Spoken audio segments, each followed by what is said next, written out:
Welcome to Coco Root's Adult Bedtime Stories. Grab your headphones, get comfortable, and enjoy the story. Legacy and Lies, Chapter 1, Lena. In Arabic, Lena means tender, but I am anything but. I am a caramel-complected force to be reckoned with, and I play no games. I will not bend nor bow because I worked hard to get where I am. People think they know me. They think they have me all figured out, but the truth is, I don't even have me all figured out. So what the fuck do they know? Growing up, it was just me. Now, when I say that shit, you probably thinking my ass was raised in a group home or foster home or some other shit. Wrong. I was raised with not only one parent, but two. But don't get it twisted. That don't mean shit. My mother stayed in the church. And when I say stayed, I mean stayed. I don't remember a time when my mother spent an entire week at home. She worked at the church during the day in the church office and was often involved in activities after work. Most days, she would run home during her lunch break and make dinner for me and my dad. My father owned a barbershop a few towns away. He spent the majority of his time there because back then, it was a lot harder to maintain a black business than it is now. In the late 70s, they were still treating black men like they were on the plantation. White people only wanted you to do a few things occupation-wise. You could work for one of them and be a shitty paid slave for the rest of your miserable life, or you can take matters into your own hands and buy your own shit. So that's what Daddy decided to do. He used his savings from being in the Marines and opened up his own shop.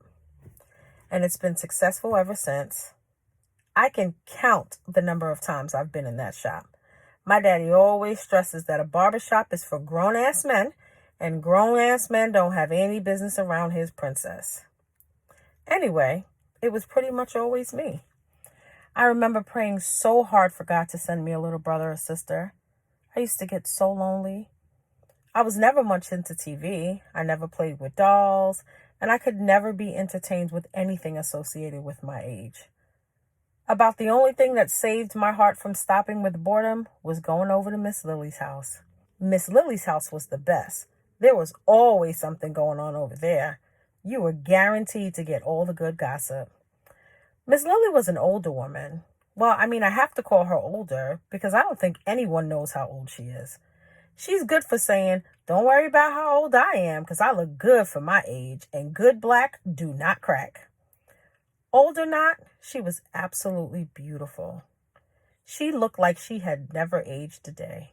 I would be well into my 20s before Miss Lily even looked half her real age. She reminded me of an aged Dorothy Dandridge, but had the mouth of a young Richard Pryor. She was like the mother I never had, or more like the mother I wish I had. Every Friday and Saturday, I would go over to Miss Lily's house and sit with her and her church friends while they played spades. They would sit around gossiping and talking shit about everybody who wasn't in earshot. No one was off limits. If you weren't there, your head was on the chopping block. That was where I truly learned the art of blending in. I would sit in the corner, quiet as a mouse, and they just talked like I wasn't even there. I often had to catch myself from laughing because I knew if I made a sound, one of the ladies would look at me and Miss Lily might make me carry my ass home. It seemed like no one felt bad about talking like that around me as long as they could pretend I wasn't there. My mama and daddy never had a problem with me being over there for two reasons. One, because Miss Lily was a quote-unquote church lady. And two, because they had a free babysitter every Friday and Saturday night. Girl, no that heifer didn't, Miss Constance said, laughing and choking on her cheap Doral cigarette smoke. Yes, the bitch did. She knows damn well what she's doing is wrong. See, that's what's wrong with these young women. They don't have no boundaries. Sleeping with her husband's first cousin. Now you know if he catches her, he's going to tax her tail, said Miss Agnes. That's why I never remarried after Lawrence died. He would turn over in his grave if he knew I was sharing my bed with another man. Never mind someone he knew, Miss Roberta stated. Everyone in the circle nodded their head in agreement. Well, less in agreement and more so at the fact that everyone knew Miss Roberta didn't remarry because her face looked like she got hit in it with a bag of damn batteries and her breath smells like 15 bags of shit. Well, I mean, that's what Miss Constance said the week Miss Roberta went out of town and missed the card game. Like I said, no one was off limits. Chapter 2, Angel. Damn, this bitch ate all the peanut butter again. This don't make no sense. Ain't shit in this house to eat. Where's Child Protective Services when I need them? I walked into the living room and, of course, there she was, high as hell, nodding off with her dirty fucking hands in my peanut butter. I turned the TV off, went into the bathroom, wet a rag, and came back out in the living room to clean her up.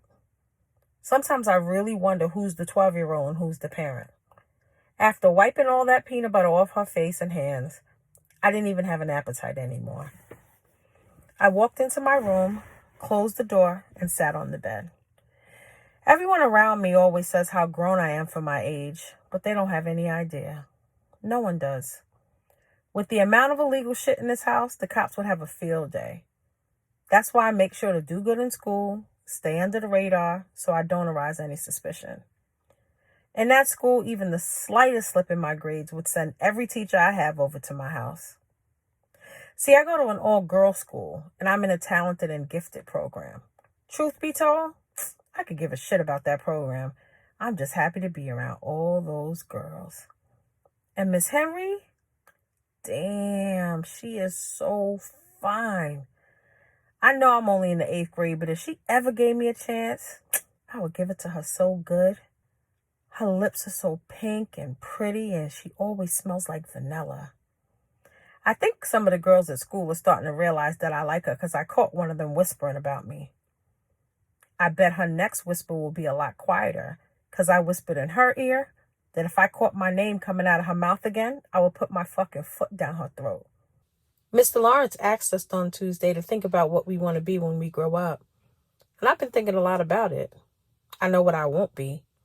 I won't be a fucking junkie like Angela, or as she likes to be called, Mom. She got a lot of nerve with her. I'll call her mom the day she acts like one. I don't know. Everyone be talking about being a doctor and a lawyer, but they say you got to go to school till you're an old adult for that. Man, listen, I barely want to go to school now. Whatever it is, it got to make money, because I can't be doing the shit Angela be doing for money. Let me get my ass in the bed, because Lord knows ain't nobody waking me up in the morning. As I walked home from school, I couldn't help but smile at the fact that I had finally figured out what I wanted to be when I grew up. I even toyed around with telling Angela. And that's funny because me and her don't really have much to talk about lately. It used to not be like that. We used to be tight. When things were good, I could hear the salsa music blaring from the house as I came up the walkway. Right then, I knew it was going to be a good day. My mother always loved music. Well, not just loved music, but she felt music. She would put on that salsa music, her eyes would close, her red, brown, blonde, or whatever color hair she was wearing at the time, she would toss her head back and she would go into a zone. Angela was a beautiful woman. A few shades lighter than my caramel complexion, tall, with the most engrossing blue eyes you could ever see. With the change of her hair or a different shape of her eyebrows, she could look like a completely different person. Anyone looking at my mother would never be able to tell what nationality she was.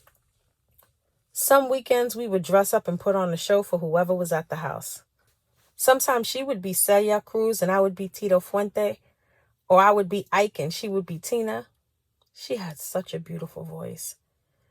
People would always say she could sing the skin off of somebody. I could hold a note, but writing was my thing. I just could think quick on my feet. I would come up with a song in a minute. Angela would help me make melodies to those songs, and sometimes I would even catch her humming my songs around the house. As I walked up the walkway, I heard Celia Cruz coming from the living room, and knew then I was destined to tell Angela my future plans. I called out, "Angela." No answer. Angela, are you home? I saw the top of the peanut butter on the counter and I couldn't help but think, damn, this bitch ate all my peanut butter again. This cycle was so tiresome. I walked into the bathroom, wet a rag, and walked over to the couch where Angela's hand was in my peanut butter. I pulled out her hand, wiped it, reached up to wipe her face when I noticed her eyes were white and glazed over. I stopped dead in my tracks. I looked at her. I looked at her pale skin, her disheveled hair, her scarred up arms, and I just couldn't believe it. I didn't even realize how long it had been since I had last really looked at her. I mean, I saw her every day, but I never really looked at her. This beautiful being had allowed the streets to make her so ugly. I knew she was dead. Though I had never seen a dead body, I knew she was dead. And even sadder than that, I knew it was coming. I sat in front of my mother's dead body for what seemed like an eternity, making serious 12-year-old life-changing decisions. I could call the police, wait for them to pick me up, put me in some foster home where I have just about the same chance of being loved and treated fairly as I have to be abused and fucked or something even worse. And once I thought about it that way, I only had one option. I'd been taking care of myself for the past 12 years of my life. I closed my mother's eyes, closed the peanut butter, and went to my room to pack my shit.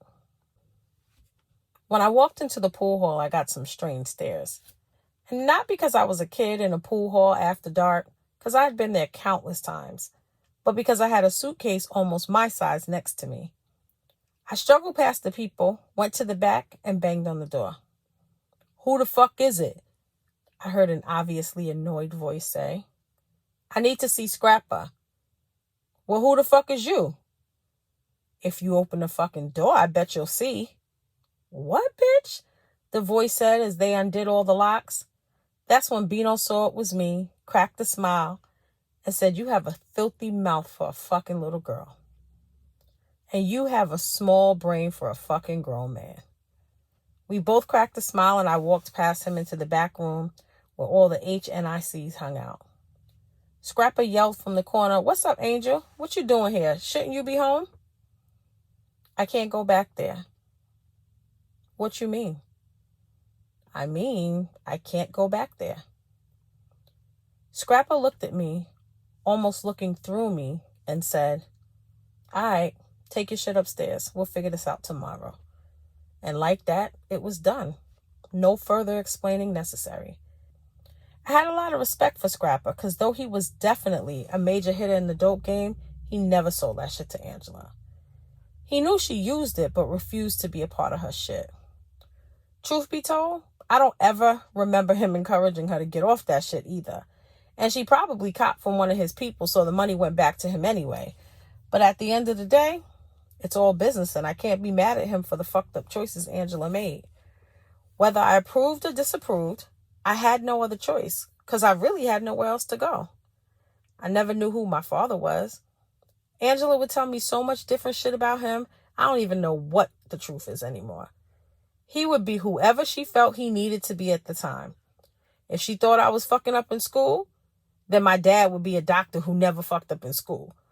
Or if I was talking back, then he would be a super stern daddy who would have beat my ass if he knew I was talking to her like that. My piece of shit grandparents kicked her out when they found out she was pregnant with me. But hey, their loss. They missed out. They don't even know they got a granddaughter with the looks of a goddess and a heart of a god.